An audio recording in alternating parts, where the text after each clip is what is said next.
Jimmy John's is an insanely popular fast food chain in the US, specifically known for their tasty, fresh sandwiches. What makes them so special though? What sets them apart from the competition? After all, in the 2021 financial year, they raked in over $3 billion and were ranked among the highest sandwich chains in the country, with only positive forecasts for the future of the company. Well, why don't we dive right into what makes these simple sandwiches so special? Is it their attention to detail, the quality of the food, their freaky fast delivery times, or could it be their amazingly fresh ingredients? Let's find out exactly what makes people keep coming back for more each and every time. Well, where does it all start? Or rather, who started it all? His name is Jimmy John Liautaud. Unlike most franchise owners, like Colonel Sanders, he is actually still alive and breathing, but also plays an active role in his company. Now, Jimmy's story wasn't exactly an easy one. Some might say it's a miracle his business succeeded at all, but to be fair, he had help along the way, fortunately. The trouble started with Jimmy being enrolled in a prestigious high school, where he feels out of place with his much wealthier peers because his family never really had much money. His father was an entrepreneur with not much to his name. He even ended up filing for bankruptcy more than once. This feeling of being an imposter caused him to do what all teenagers do: rebel, go against the rules. He would lash out in ways such as drinking, smoking, getting into fights, showing up late for his classes, if he showed up at all, and he still did terribly in his academics. Before his final year was up, he was nearly expelled altogether. That was until someone stood up for him, or maybe it was because they saw something in him. The head of discipline managed to convince everyone just to give him a chance to stay enrolled. And when he eventually did complete his final year of school, he finished second last in his grade. Not quite the ideal fit for a college, but maybe his talent laid somewhere else. As luck would have it, his father had run into a bit of money, and he wanted to give his son the opportunity to become an entrepreneur just like him. So he loaned him $25,000.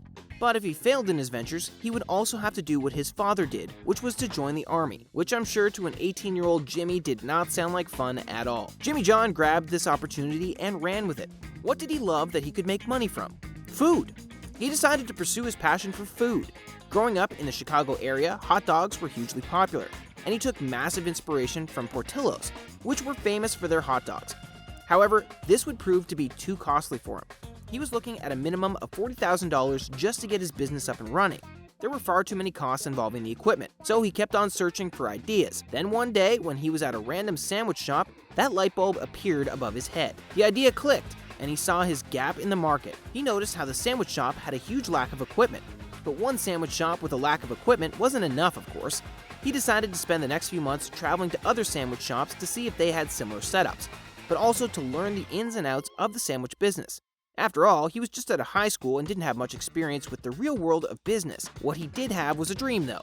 Who knew that 18-year-old kid with a small loan from his father and a dream would end up turning into the owner of one of the biggest sandwich chains in America? After he had finished traveling, learning, and conducting his own research, he was ready to open his first shop. Of course, at the time, it would be his only shop. More than one shop would simply be too much for him to handle. The doors to Jimmy John's sub shop opened on January 13, 1983. And in its first year, it managed to crack $40,000 of revenue, which wasn't a lot. However, it was enough to keep the doors open and the lights on. After the second year, though, he managed to make enough money to pay back his father the original loan, but also keep a little bit of money for himself. So how did Jimmy John's go from just barely breaking even to becoming a multi-billion-dollar company? It's all about strategy. Strategy is key. Jimmy noticed early on that his location played a vital role in his early success. It was near a college campus, and he would even go onto the campus and offer up small sandwich samples so that they would come and try out the store for themselves. After all, sandwiches are a perfect meal for students.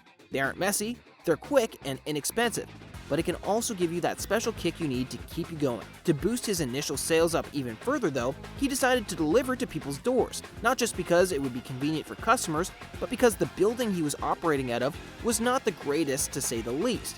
In all honesty, it was a bit of a dump, but he made it his own. Fortunately, his delivery strategy worked, and eventually he managed to open up more restaurants. And when he did, they were all near college campuses and practiced the same strategies as the original. Keeping things the same is always another reason for their huge success, keeping it simple. Simplicity is key for Jimmy John's. This is where Jimmy John's shines. For starters, they are a sandwich franchise, meaning less equipment, less maintenance, and naturally, less of an investment.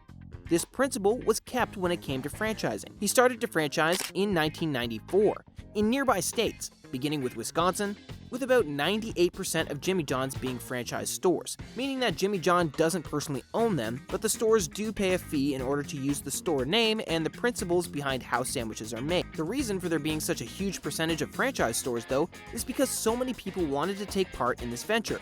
There are so many things that were appealing. Not just the low maintenance, the low startup cost, but also the simplicity in the menu. It meant that there would be minimal issues all around. When the store first opened, it only had a grand total of 4 sandwiches, which was even further reduced from the previous 6 before opening. Naturally, like most franchises, it has expanded, but it's still relatively simple when compared to other sandwich chains.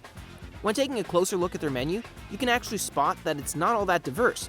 You can simply make different sandwiches from a limited number of ingredients, and to this day, they don't have any hot food like soups or sauces on their sandwiches, which is precisely what they advertise. It adds to the appeal of the freshness of their sandwiches, meaning that you won't ever be expecting hot food to be delivered hot. You just expect fresh, quality sandwiches every single time you eat with Jimmy John's. That's yet another major thing that Jimmy made sure to emphasize: quality and quality above all else. One of the biggest risks Jimmy took when franchising was losing the quality control on his sandwiches. He would no longer be there in each and every one of his shops to inspect or be making the sandwiches himself. If he didn't find the right people to run his restaurants and keep a positive dynamic with them, the success of his franchise would have tanked. This is a major reason behind why so many fast food chains decline in quality and attain infamous reputations. If we look at places like McDonald's, it has a similar story. When it first opened, it had a small menu, just like Jimmy John's. It was simple, tasty, efficient, and delicious. Now it has a huge, overcomplicated menu which simply lacks those core flavors that it had in the past.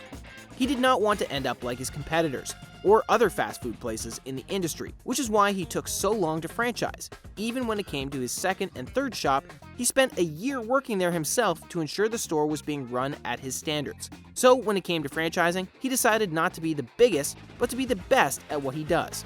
Quality over quantity was important to him. Another thing they used to ensure quality is freaky fresh ingredients. I'm not sure what exactly makes the ingredients freaky, but if it's fresh, it's fine by me. Their bread is also made freaky fresh in-house.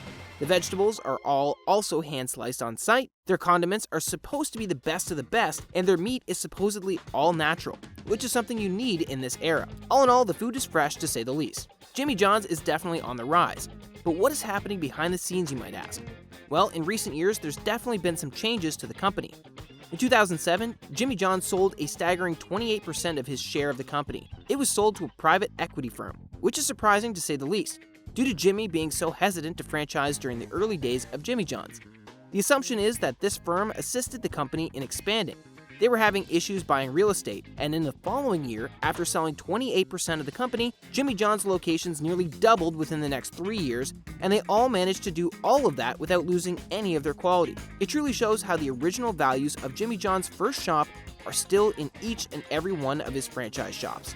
Although this huge 28% would soon seem like small beans, because in 2016, a different private equity firm bought up the majority stake in the company, increasing its value tremendously, until finally, in 2019, it was sold to Inspire, a multi-brand restaurant company who owns restaurants all over the globe, even some of your favorite ice cream places like Baskin-Robbins. The success story of Jimmy John's is a surprise, a welcome one, but a surprise nonetheless. From humble beginnings in a 4-sandwich shop to a multi-billion-dollar company that is all over America. Yet since its inception, a few things have stayed the same, valuing quality over quantity, the freshness of the food, but also the ingredients, and their freaky fast delivery time. All these different factors, along with Jimmy John's keen intuition and his mind for business, is what made Jimmy John's the huge success it is today, making it one of the biggest sandwich chains in the United States. All this talk of freshness and sandwiches is making me hungry. What about you guys? What do you think of Jimmy John's sandwiches? Let us know what you think in the comments. Thank you for watching the video, everyone. I hope you enjoyed. Please like and remember to hit those post notifications to keep up with the latest and greatest of our videos.